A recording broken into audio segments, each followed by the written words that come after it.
Bienvenidas a la unidad 2, Argumentaciones. Hoy veremos el modelo de Toulmin. Toulmin fue un filósofo del lenguaje norteamericano que estableció que el lenguaje se puede dividir en dos aristas. La primera, una no argumentativa, que tiene que ver con actos lingüísticos como narrar un cuento, comprar, pedir, etc. Y una arista argumentativa, que tiene que ver con otros actos lingüísticos como opinar, fundamentar, refutar, etc.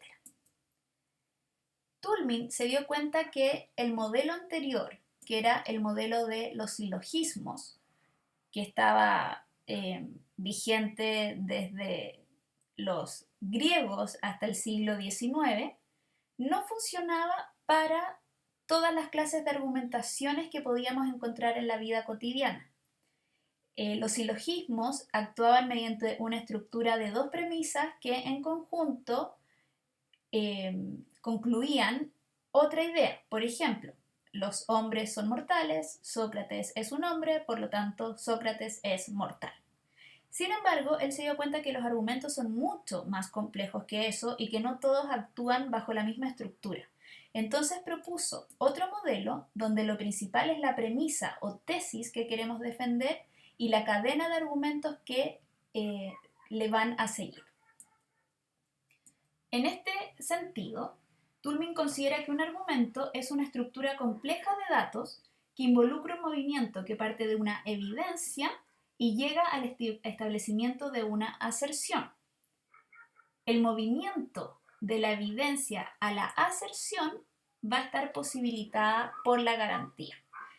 En este sentido, la evidencia va a ser la información verificable en que se basa la aserción. La aserción va a ser la idea, premisa o tesis que se va a defender, mientras que la garantía es la creencia, regla o ley que une la evidencia con la aserción. Así como la evidencia fundamenta la aserción, la garantía va a estar fundamentada por el respaldo, que son datos que apoyan la garantía, tal como la evidencia apoya la aserción. Por otro lado, vamos a tener un cualificador modal que se va a concebir como el grado de certeza de la aserción. Y ya que existe este cualificador modal que nos dice que la aserción no necesariamente es categórica, vamos a poder hablar de una reserva o las limitaciones o contraargumentaciones que posiblemente se le podrán hacer a mi aserción. Veamos un ejemplo.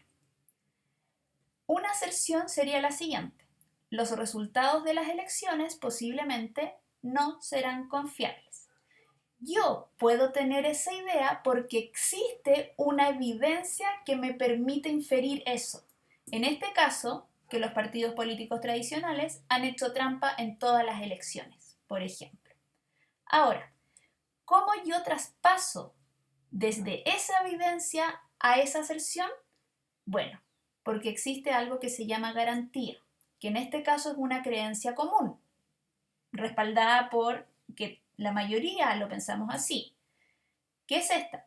Si antes han actuado con trampa, probablemente la volverán a cometer. Esa creencia en común necesita un respaldo para ser aceptada dentro de una cadena argumentativa. En este caso pueden ser estudios o datos. Por ejemplo, el informe de la OCDE del 2020 concluye que las prácticas electorales fraudulentas tienden a perpetuarse. Entonces, de esta manera tengo que ese dato va a fundamentar mi garantía, tal como esa evidencia fundamentó la posibilidad de inferir esa tesis o idea que yo tengo sobre el mundo. El cualificador modal, en el caso de nuestro ejemplo, es posiblemente. En este caso, el cualificador está presente explícitamente dentro de la tesis. Y la reserva van a ser, como bien lo dijimos antes, las debilidades que tiene mi argumento. De esta manera, el esquema opera así. A partir de una evidencia o datos, se formula una aserción, proposición o tesis. Una garantía va a conectar los datos con la aserción y se ofrece su cimiento teórico, práctico o experimental, que sería el respaldo. Los cualificadores modales, como ciertamente, sin duda, etc., indican el modo en que se interpreta la aserción como verdadera, contingente o probable. Finalmente, se consideran las posibles reservas u objeciones. A continuación, vamos a describir y ejemplificar cada una de esas categorías para que les quede lo más claro posible. La aserción es la premisa o tesis que vamos a querer defender. Hay de varios tipos: factuales, que son las tesis o ideas que se infieren sobre los hechos de nuestra realidad. Por ejemplo, mi aserción, la deserción escolar aumentó, es factual porque yo infiero esa realidad a través de un dato que ha ido aumentando a través del tiempo. Valorativas, que establecen el valor de una idea, si es bueno o malo, moral o inmoral, positivo o negativo. Las aserciones o tesis políticas, que informan sobre lo que debería hacerse o no, o sobre las decisiones a tomar para resolver un problema. Por ejemplo, se debería hacer más frecuente el examen de PCR en la población. Esa es una idea política porque tiene que ver con una decisión que tengo que tomar. Ese mismo tema yo lo puedo transformar en una tesis valorativa. Hacer tanto PCR a la población es inmoral, porque estoy gastando recursos innecesarios, por ejemplo. También están las tesis aserciones causales, que son aquellas que expresan el motivo por el cual algo ocurre, ocurrió o ocurrirá. Con respecto al COVID, ya hemos visto que está la tesis de que esto surgió porque lo inventaron en un laboratorio o porque alguien manipuló de manera inadecuada un animal, etc. Todas esas son aserciones o tesis causales, porque nos hacen reflexionar sobre la causa que formuló algún fenómeno en nuestra realidad. Y por último están las aserciones definitorias, cuyo propósito es describir o definir algo. Por ejemplo, la pena de muerte es otro crimen. Ese verbo es señalaría que estoy frente a una definición. Luego tenemos la evidencia o datos, que se concibe como lo que aporta la información en que se basa esa aserción. Puede ser una creencia, pero jamás una opinión, porque tiene que ser un dato bien fundamentado. Es, por lo tanto, la prueba, el núcleo del argumento, la base de toda la argumentación. Por lo tanto, si mi evidencia es errónea, todo lo demás va a estar incorrecto. Y esto es lo que pasa con las falacias. Si mi evidencia es una falacia, mi argumento, mi tesis, toda la cadena de lo que he pensado y efectuado es incorrecta. Hay diversos tipos de evidencia, no son solamente números, que es lo que uno podría pensar. Hay evidencia estadística, hay citas de autoridad, hay evidencias físicas, por ejemplo, que se han extraído de laboratorios, etc. Idealmente, para que una evidencia tenga valor, debe ser de una fuente primaria u original, estar actualizada, ser imparcial u objetiva, etc. Ya que la evidencia es el centro del argumento, tenemos que ser muy cuidadosos cuando seleccionamos las evidencias.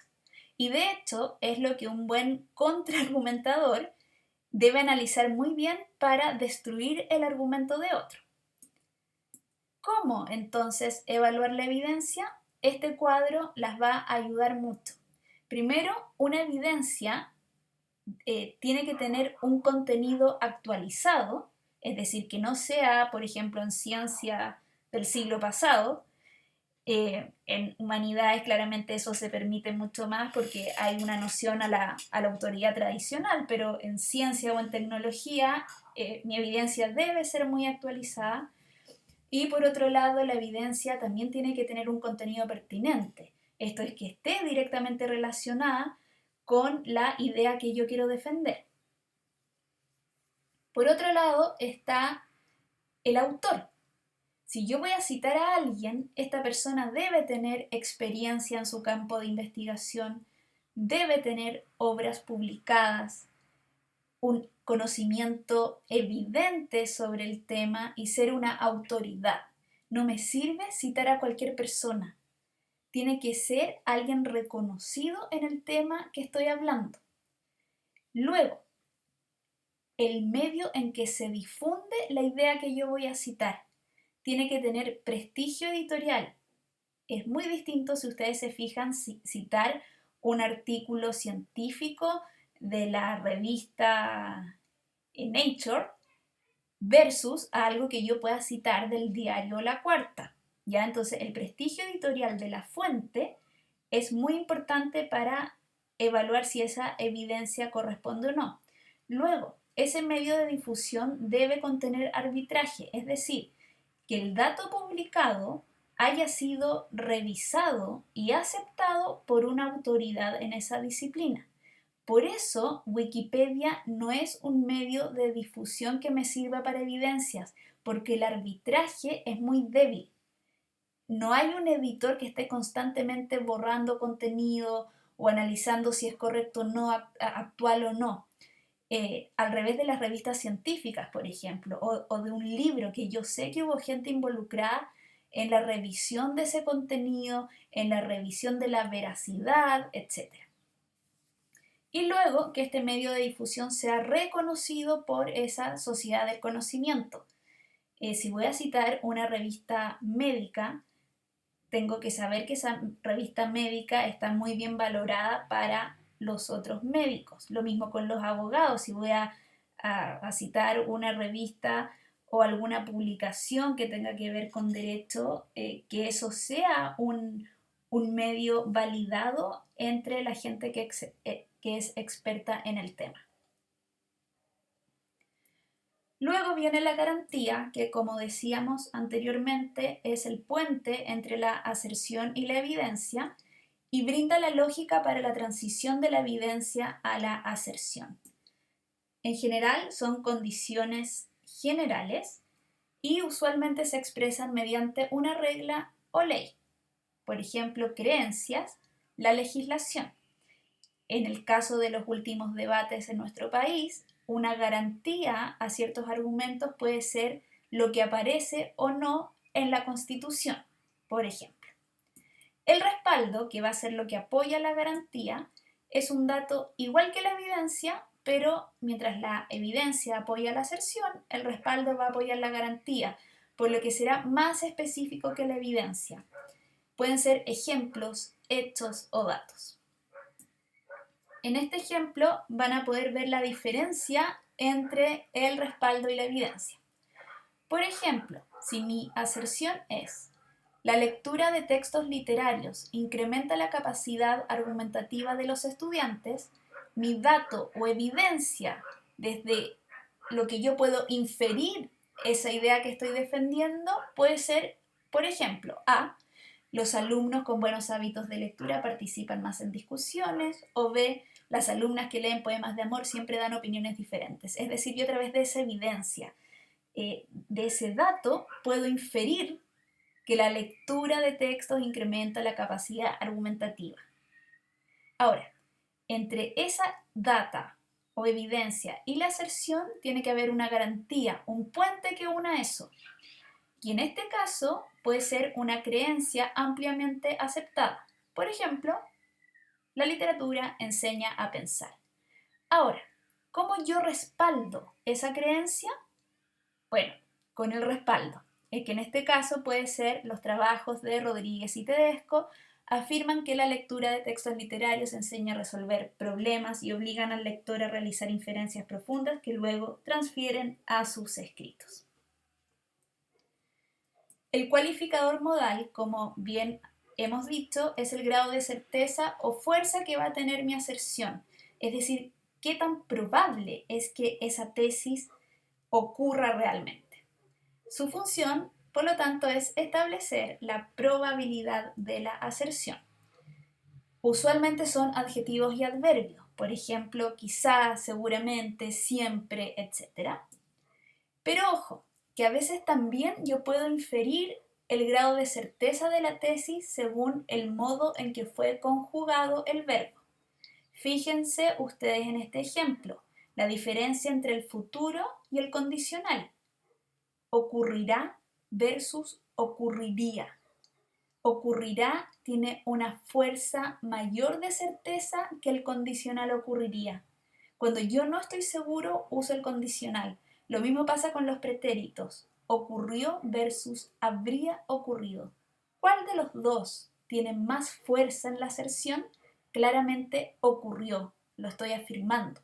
En cambio, habría ocurrido deja una posibilidad a que eso no sea tan certero. Y por último viene la reserva, que consiste en anticiparse a las objeciones, prever las debilidades y transformarlas en un punto de indagación. Demuestra cómo una sección también puede ser fortalecida por medio de sus limitaciones. Es decir, no es tan buena estrategia querer ocultar las debilidades de mi argumento, sino que al revés, parece que es mucho mejor estrategia argumentativa decir, bueno, se podría considerar esto, tal vez en estos casos no sea tan certero, y eso debilita mucho los contraargumentos que podría tener mi contrincante. Esa ha sido la materia por esta semana. No es fácil, así que lo vamos a tener que poner en práctica a través de dos cosas. Primero, van a tener en su Classroom el artículo académico donde se explica el modelo de Toulmin. Yo lo que hice fue destacar lo más importante y presentárselos en esta clase, pero en el artículo van a tener anotado todo esto y con mucho más ejemplos. Así que la primera tarea es leer ese artículo e ir relacionándolo con la clase que acaban de ver. Y en segundo lugar, les voy a dejar en Classroom unos ejercicios obligatorios para que ustedes pongan en práctica e identifiquen estas estructuras argumentativas en ciertos textos o actos argumentativos. Ya eso es lo principal. Más que aprenderse las cosas de memoria, tal como lo hicimos con las falacias, tenemos que aprender a identificar este esquema en diferentes textos argumentativos. Así que les sugiero volver a revisar esta clase, ir tomando apuntes en su cuaderno de la clase o del artículo científico que van a tener que leer y de todas maneras hacer los ejercicios porque eso es lo que les va a demostrar si están entendiendo esto o no. Cualquier duda quedan abiertos los comentarios para ir resolviendo cualquier inconveniente que se les vaya presentando. Les deseo una muy buena semana.